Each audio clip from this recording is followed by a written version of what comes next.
back to Ask Mia. So last week we talked about the under contract period all the way to the home inspection contingency and the contract to close. And so this week we are going to talk about everything from the home inspection contingency all the way to post-closing. Yeah. So Nick, tell us about the Property Owners Association disclosures. So your Property Owners Association / your condo documents or your POA, HOA documents, this is all going to be the kind of the same thing. You'll be receiving a set of bylaws that you have to sign off on and agree to as just kind of a rules and regulations of the association.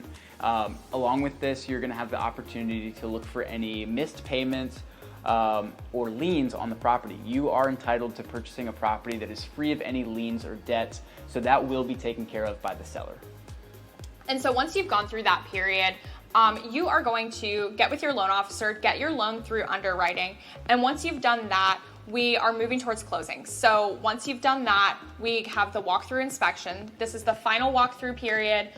You, the buyer, and I, your agent, are going to lay eyes on the property. We're going to ensure that all of your appliances are functioning as they should, and that any repairs that were negotiated during the home inspection contingency period are completed, and that they are completed by a DPOR licensed contractor, because you are entitled to quality work. That's right, yeah. So within about 2 days of closing, you should receive your closing disclosure as well as your ALTA. And these are a set of documents that pretty much outline what you're gonna see when you do sit down at the closing table.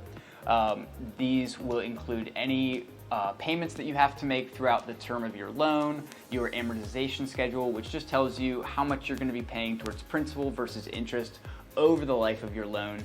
And this is also a good opportunity for you to check and make sure that everything is spelled correctly, especially your name, and any information that you have provided is correct and accurate. And during closing, you also want to make sure that your utilities have been switched into your name. If you took early possession of the property, you do want to make sure that you had switched that over already. But I always recommend to my clients, if they're taking possession on closing day, that they have already had the utilities switched into their name, set up for it to be turned on during closing. So that way you're not unpacking all of your things and the lights go out. You always want to make sure that your utilities are in your name for the home that you own. And so at that point, we've reached post-closing. This is where the listing agent is going to come back and get their signs out of the yard and take the lockbox. They don't belong to your buyer's agent. It is the listings agent's job to take those items because they belong to him or her.